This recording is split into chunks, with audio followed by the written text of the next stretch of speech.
mesdames et messieurs, bienvenue encore une fois à votre émission hebdomadaire sur le football américain, sur la web TV du Québec, EspritLive.tv. Comme vous avez pu voir, là, je suis encore accompagné de Rick DePic cette semaine, ça c'est sûr et certain. Et puis de Charles, que vous avez pu déjà voir cette année, qui est venu me remplacer pendant un de mes voyages au Mexique, qui a fait de la bonne job. On a décidé de l'emmener aussi pour qu'il vous donne son opinion là avec, puis pour renchérir nos choix, parce que je vous le dis, là, on sépare les hommes des enfants pour la grosse partie de football. Hein, mon Rick? Oh, c'est série, là. Là, c'est les vrais games qui commencent. Là. La vraie saison, là, c'est là où ça part. Là. Fait que ça commence samedi à 4h30. Et puis après ça, on va avoir une partie le samedi soir à 20h. Et après ça, dimanche à 1h. Et puis dimanche à 4h30. Donc, à l'instant même, je sais que vous êtes anxieux. Tout le monde est avec un papier, crayon. Tout le monde est proche du guichet de l'Auto-Québec. Ça capote, c'est sites de bet. On va y aller à l'instant même avec les parties du samedi soir. Vous allez voir, on a de quoi pour vous. C'est sûr et certain, cette semaine, vous allez faire des sous. Donc, mesdames, messieurs, la première partie qu'on vous offre samedi après-midi, c'est les Texans de Houston qui vont recevoir les Bengals de Cincinnati. Je laisse Rick DePic dire qu'est-ce qu'il en pense de cette partie-là. Celle-là, c'est vraiment, là, j'ai vraiment eu la misère à choisir. Honnêtement, là, mais je te dirais, je vais y aller avec Houston juste pour l'avantage du terrain. Malgré leur médiocre fin de saison. Ben, j'ai une couple de stats qui vont appuyer pourquoi je dis ça. Premièrement, les Bengals ont gagné 7 dans leurs 8 derniers matchs, ouais. Mais ils n'ont pas gagné contre des grosses équipes. Là. La seule équipe qu'ils ont battu qui sont dans les playoffs, c'est les Ravens. Ouais, bon, ça, c'est toutes des équipes. avec un deuxième quart, le prior. Fait que, tu sais. Puis là, on est avantage du terrain. C'est bien important, surtout dans les séries. C'est pas comme s'il va y avoir 7-8 000 personnes qui vont prendre pour Bengals. Là. Ça va être all Houston, là, all Texans. Fait que je vois pas comment que les Bengals peuvent arriver avec un QB quasiment recru, la deuxième année. Là. Puis, tenir avec la pression de ça. Ils ont quand même un gros running game, une grosse défense. J.J. Watt, c'est la grosse pression tout le long. Puis en 6 confrontations qui se sont pognées, ils en ont gagné 3 chaque, sauf Houston 2-1 à la maison. Fait que juste pour ce stat-là, c'était ça mon petit penchant. Puis moi, je vais aller avec Houston pour celle-là. Oubliez pas, là, mais Houston la victoire. Money line là-dessus. Toi, Charles, qu'est-ce que t'en penses de cette partie-là? Ben, moi, ça tombe bien parce que je suis pas pour les Bengals là-dessus. Je pense sincèrement que match-up fera pas le travail et que les Bengals ils ont le vent dans les voiles. Ah oui, définitivement. Moi, avec, je trouve que c'est une équipe comme ça. C'est une équipe Cendrillon, ça. Oui, puis en frais de running back, Green Ellis, c'est pas mal supérieur à. Est égal à Arian Foster. Je dirais cette saison, en tout cas.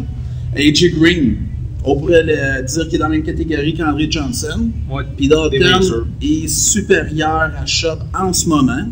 Puis la défensive, c'est 2 très bonnes défensives. Ah oui, ça c'est sûr. Fait qu'avec le vent dans les voiles, je crois que les Bengals vont passer à travers. Bon, ben regarde, moi aussi, je vais renchérir avec ça.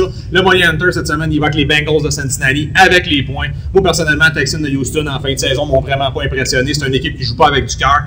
Match-up, je l'avais dans mon pot, je l'ai droppé à la fin. C'est un gars qui est plus capable de lancer le ballon, définitivement. Andrew Johnson, je pense que c'est le seul joueur actif vraiment qui veut gagner avec J.J. Watt dans cette équipe-là. Fait que moi, je vais y aller avec mon équipe Cendrillon, qui est Andy Dalton, qui est A.J. Green, la grosse défensive des Bengals de Cincinnati. Le head coach Lewis, qui est là-bas, moi, je pense qu'il veut gagner. Là, moi, je l'aime bien, ce coach-là. C'est un coach qui a du torque. Fait que moi, personnellement, j'y vais avec les points, parce que je trouve que c'est une grosse cote. Les Texans de Houston, là, moi, personnellement, ils m'ont pas impressionné cette année. Ben, donc, grosse cote, c'est 4.5, c'est pas mer à boire. Ben, c'est quand même une grosse cote. Moi, personnellement, je vais avec les points, parce que c'est une game qui peut se finir par 2-3 points. C'est quand même là, une partie qui se sont déjà affrontées une couple de fois cette année. Fait que, les Bengals ne passeront pas à travers facilement. Là. Non. C'est serré, mais. Définitivement. Puis moi, je dirais d'y aller avec le under là-dessus aussi, parce que ça ne sera pas deux attaques puissantes, ça va être vraiment la défensive. Donc, voici les choix pour la partie Texans de Houston, Bengals de Cincinnati, du Money Hunter, de Rick DePic et de Charles. La partie du samedi soir, une partie qui nous revient, c'est comme si on reviendrait dans le temps, en fin de compte, parce que c'est les deux mêmes équipes qui s'affrontent que la semaine passée. Adrian Peterson a failli battre le record, ça a été écœurant de Dickerson. Wow, je pense que tout le monde était... Tout le monde pensait Purple Nation, je pense, là-dessus. Personne ne pensait aux Packers de Green Bay. Ils se sont qualifiés, fait que je vais laisser Rick parler de cette partie-là en profondeur. C'est vrai que les Vikings ont gagné la semaine passée, sauf que les circonstances sont pas les mêmes. Là, Peterson, là, il voulait son record, il jouait. Là, il arrive à l'étranger. Là, il était chez eux aussi, c'est ça qu'il faut se dire. Ouais. Il jouait à la maison. Là, ils s'en vont à la toundra, à Green Bay, devant leurs partisans. Puis, tu sais, toutes les partisans, on va se dire. Ah, les Cheeseheads sont là. C'est pas tout le monde qui savent, là, mais c'est la seule équipe dans la NFL que c'est les partisans qui appartiennent à l'équipe. Définitivement. Donc ça, tu n'auras pas, là, ça c'est encore pire que les Texans. Quand je dis 0, il y aura 0 fan des Vikings là-bas. À part peut-être la famille des joueurs. Ouais, là. c'est ça, mais je veux dire, là-bas, c'est comme tout le monde est Packers. Ça, ils vont se geler. Peterson ne sera pas à l'aise pour courir comme il a couru la semaine passée. Check Pounder, c'est même pas un corps arrière. C'est tant qu'à moi, là, sans faire ce Pounder, il ne mérite même pas d'être considéré comme des corps arrière partant. Ben, les 2 dernières semaines, il a impressionné, par exemple. Il a joué du gros game. Ben, c'est pas à cause de lui qui gagne. Non, c'est sûr. La défensive des Vikings aussi. Fait que selon moi, là, même si Peterson connaît une grosse game, là, allez-y avec les Packers à la maison, le Rodgers. 9.5, un wildcard game. Ah, moi, je m'en fous des points. Là. Moi, je vais y aller avec le gagnant, selon moi. Là. Ah, mais là, ça donne des petits avantages. Ça doit Moi, je vais être money line là-dessus parce que je pense pas que ça va être 10 points la cote, mais je vois avec Packers all the way. Toi, mon Charles, qu'est-ce que t'en penses de cette partie-là? Ben, moi, d'habitude, je suis quand même d'accord avec les choix de Rick de Pick, mais cette fois-ci, je vais avec les Packers par 8.5. Ça a changé la cote? Ben là, on est rendu à 7.5 selon mise au jeu. Là. Bon, ben c'est encore mieux que 8.5. Oui. Alors, moi, je vais avec les Packers avec le 1.70 et la cote, tout simplement parce qu'ils ont l'avantage du terrain. Ils vont prendre leur revanche la semaine passée. Les blessés sont de retour. Charles Woodson est de retour. Randall Cobb est de retour. J'ai trouvé comme statistique impressionnante Aaron Rodgers, 10 touchdowns, 0 interception dans ses 3 derniers matchs. Ouais. Fait que je pense que ça va être. Moi aussi, je veux. Ça va être Green Bay all the way. Un one-way pour les Packers. Bon, ben regardez, moi, je vais y aller le contraire de mes 2 collègues. J'y vais avec les points. J'y vais avec les Vikings du Minnesota.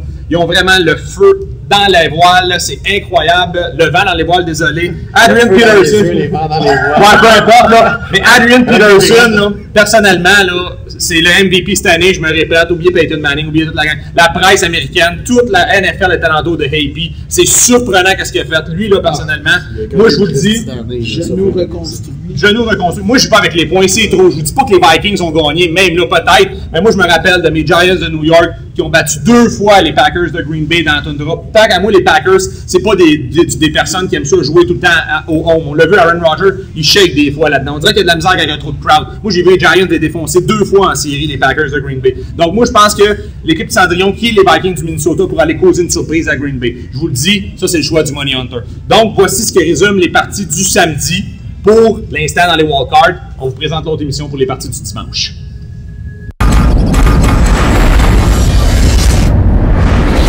Et donc, nous voilà au dimanche, la partie la plus émotive, la partie qui va certainement avoir le plus de spectaculaire, je crois, là. C'est les Colts d'Indianapolis qui s'en affronter les Ravens de Baltimore. C'est la partie de 13h. Je vous laisse Rick de Pick commencer avec ses arguments. Moi, c'est sûr que c'est pas un secret de polichinelle là, qui je prends là-dedans. Là, c'est sûr que moi, je vais avec Tuck Strong puis Lucky Luck, mon gars, parce que c'est sûr que les Colts vont gagner ça. Moi, je crois pas aux Ravens du tout. Moi, je pense juste qu'ils ont ramené Ray Lewis pour un peu de hype pour intéresser un peu le monde. Là, parce qu'on s'entend-tu qui joue ce game-là ou qui ne joue pas, ça change rien. Il n'a pas été là de l'année puis les Ravens ont fait les playoffs. Sauf que c'est la première fois cette année que Ray Lewis et Terrell Suggs vont être ensemble sur la ligne tertiaire. C'est pourquoi qu'ils font ça? C'est parce que les Colts, t'as pas remarqué que Chuck il parle de ça puis il essaie de tasser l'emphase de Ah, c'est sûr, mais c'est bon. Il essaie de tasser le spotlight, mais tu sais, c'est Ravens. C'est vous autres qui a la pression, c'est vous autres qui a 7 points. Moi, je vous dis, Colts, là, c'est l'équipe qui a le plus de passion dans les séries. Ils jouent pour quelque chose. Ils ont quelque chose à prouver. Ils ont passé de 2 victoires à 11 victoires. C'est plus 9 victoires. Il n'y a aucune équipe qui s'est améliorée comme ça. Je vous dis, là, allez-y avec les Colts. Là, prenez même Moneyline, ça va être plus payant parce que, oubliez ça, Ravens, ça va pas plus loin que la game en fait ça. Bon, Charles, qu'est-ce que tu en penses de cette partie-là? Moi, je retiens mes émotions. Moi, si Ray Lewis n'avait pas amené un X-Factor, comme dirait notre Rick de Pick, j'aurais été avec les Colts. Mais j'ai beaucoup hésité. Même que je pensais peut-être prendre les Ravens après, mais je pense que je vais y aller avec les Colts à cause de la cote. Tu vas prendre les points là-dessus. Ouais. 5.5, si je me trompe pas. Ouais. Même si les Colts sont 29e contre la course, ce qui pourrait être très profitable pour Ray Rice. Définitivement. Je crois quand même que les Colts vont sortir gagnants de ça. Parce qu'on le voit dans les voiles, ils ont 4 victoires, 1 défaite à leurs 5 derniers matchs. Et les Ravens ont 1 victoire, 4 défaites à leurs 5 derniers matchs. Fait que ça va jouer aussi parce qu'il y a plusieurs facteurs qui font. Parce que moi aussi, je pense beaucoup au X-Factor. Les statistiques, c'est beau, les vedettes, c'est beau, mais les X-Factors jouent pour beaucoup. Puis je crois vraiment que l'émotion dans le game de football, c'est un gros sport actif, ça, moi, je dirais. Puis les Colts avec la cote.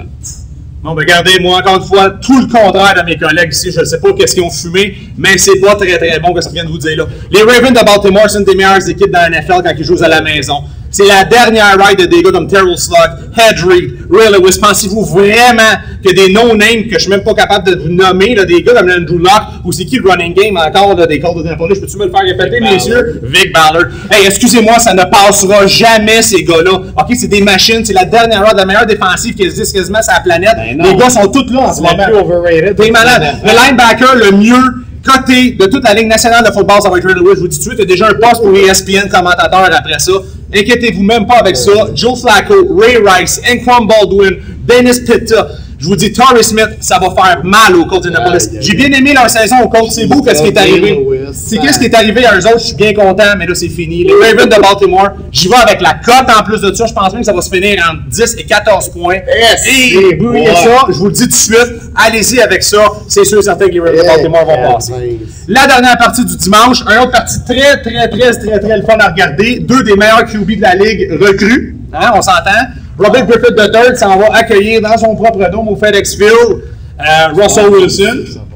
Comment? Ça a ouvert, c'est pas un autre. Ah, excusez-moi, c'est vrai, mais au FedEx Field, il s'en va accueillir Russell Wilson et son équipe, les Seahawks de Seattle, qui est tant qu'à moi l'équipe la plus impressionnante de la nationale. Ben oui. Seahawks, c'est l'équipe la plus en feu présentement. Définitivement. Ils ont une des meilleures défensives. Ils ont, selon moi, le running back qui court le plus dur. Marshall Lynch. Les yards after tackle, là, c'est le plus dominant. Il se fait ramasser 4 gars après lui puis il continue à avancer. T'sais. On se rappelle de sa course contre les Saints l'année passée. Exactement. Excuse-moi, Charles, fallait que je te le remette.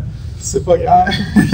L'avantage là-dessus, c'est premièrement la défense. Deuxièmement, RG, s'il serait à 100%, j'aurais un autre discours. Mais RG, là, tu viens d'y enlever son jeu de course, son jeu de pied.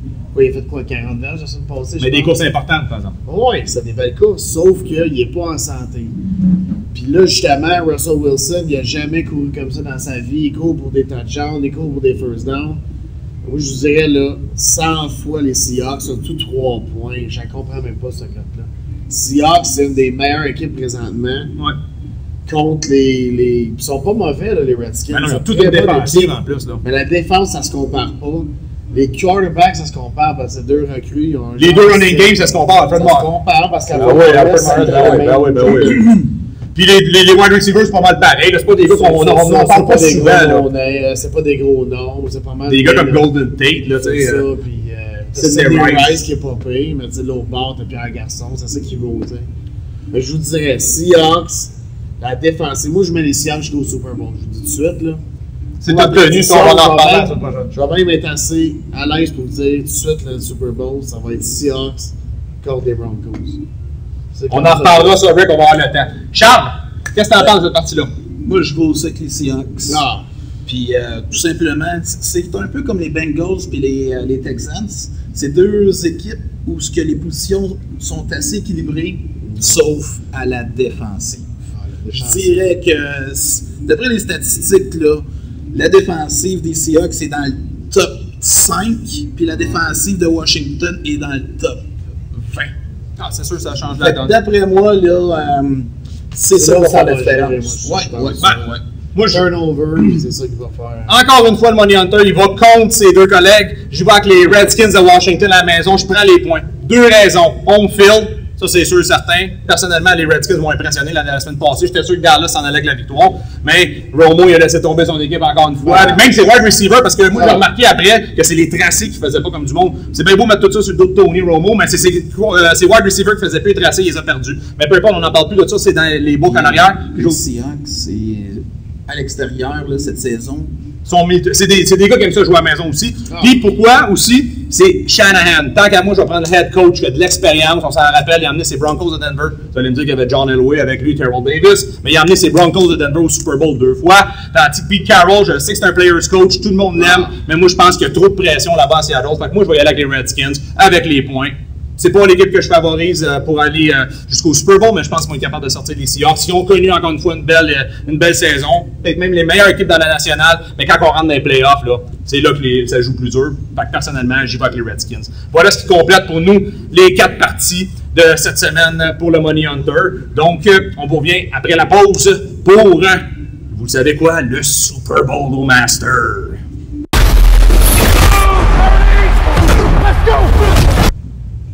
Donc, avant de terminer, on vous en donne un petit peu plus. Vous le savez toujours, à chaque fois pour le Money Hunter, on va parler du bowl le plus important. Le dernier, c'est lundi, le 7 janvier. Le BCS Championship. Ouais, Alabama qui s'en va affronter Notre-Dame au Sun Life Stadium, dans le south de la Floride. Personnellement, moi, on va passer bien vite là-dessus, mais moi, je vois juste avec mon coup de cœur depuis le début de l'année, les Fighting Irish. Je sais que c'est une grosse cote. C'est sûr et certain que je prends un point là-dessus. Moi, personnellement, là, une équipe qui a 12-0 qui ont joué avec le cœur de même, là, ça m'impressionne. J'en ai parlé un peu au début des émissions avant. C'est sûr et certain que je joue avec les Fighting Irish. Moi, je vois avec Bama, honnêtement. Là, ils ont le vent d'un voile, là, puis je pense qu'ils vont aller chercher ça. Charles? Moi, je suis The Money Hunter avec Notre-Dame. La cote est grosse pour le dernier ball, le plus gros ball. Ouais, le Super Bowl du football collégial. En fait. Ouais. C'est pas mal ça. Donc, personnellement, on voulait vous en donner un petit peu plus. J'espère que vous allez triper à vos écrans. C'est sûr et certain que c'est le dernier. Il y en a qui ont sûrement fait une indigestion de ball comme moi et Rick DePick. Parce que je pense que j'en ai vu 30 à la date. Ouais. Il y en a 35 durant le temps des fêtes. J'ai pas arrêté. Fait, je m'excuse, babe. Je sais que bon, t'as enduré ça un peu. Et puis, on va compléter avec nos commanditaires. Ceux qui nous supportent depuis le début de notre émission. C'est très, très important. Et puis, on va vous parler de notre gros party du Super Bowl. Je laisse la parole à Rick DePick. Je sais pas si vous voyez tout en arrière, l'écran qu'il y a là, c'est ça l'écran que la game va être passée dessus. 300 pouces de football qui va se passer, comprenez-vous ça? Ça se passe sur Master, à McMasterville. Allez googler ça pour être sûr d'avoir votre itinéraire tout de suite. Ça va être le plus gros party de Super Bowl dans le coin. Plein de commanditaires, on va avoir des certificats cadeaux, des télévisions, plein de prix à donner, promotion sur l'alcool, bouffe. Vous allez voir, ça va être le gros party. Oui, définitivement. Donc, je répète mes commanditaires. La plus importante, tant qu'à moi, mon diffuseur, la Web TV du Québec, EspritLive.tv. Lucky Seven qui s'est rajouté quelques fois là, cette année dans une émission. Ouais. Ben là, c'est sûr et certain que, bon, vous voyez, les produits sont là, on va les faire tirer. Proprio Direct, Hypothéca, l'équipe qui vend sur la Rive-Sud, l'équipe numéro 1, 514-945-5538, Pare-brise Interexpress, Maxime Arsenault, Pascal Arsenault, j'en oublie, Joy Barbershop, qui est tout le temps là depuis le début, et puis Action Mitsubishi. Puis je pense que Rick, t'avais peut-être 2 inside là, qui s'en venaient, là, 2 prochains, nos 2 autres. Sur l'aide de Dragon, on va avoir des petits prix à donner aussi, des certificats cadeaux, puis le restaurant Laura aussi, là, ils sont très intéressés à nous faire une petite promotion pour le Super Bowl. Fait que, on va avoir bien des prix à donner, on va avoir la belle ambiance, du beau monde, du beau football. Tournoi de Maiden à partir de 1 heure, on a déjà, comme je vous disais, 3, 4, 5 personnes, ce serait le fun d'être au moins une dizaine. Au moins pour faire un bon run robin, là, tu sais. Il va y avoir du beer pong, il va y avoir du billard pour ceux qui arrivent de bonne heure. En tout cas, ça va être tout un événement, je vous le dis au Master. Fait que, on vous attend. En grand nombre, ça va être débile le Super Bowl. Donc, merci encore une fois de nous avoir écoutés. Merci Charles, on va se revoir la semaine prochaine. Charles va être là jusqu'à la fin des séries avec nous autres. Puis merci encore une fois Rick DePick, toujours une très belle confrontation. Donc, en passant, moi je me remets que c'est Ravens si Rick il est game. S'il est si game que ça.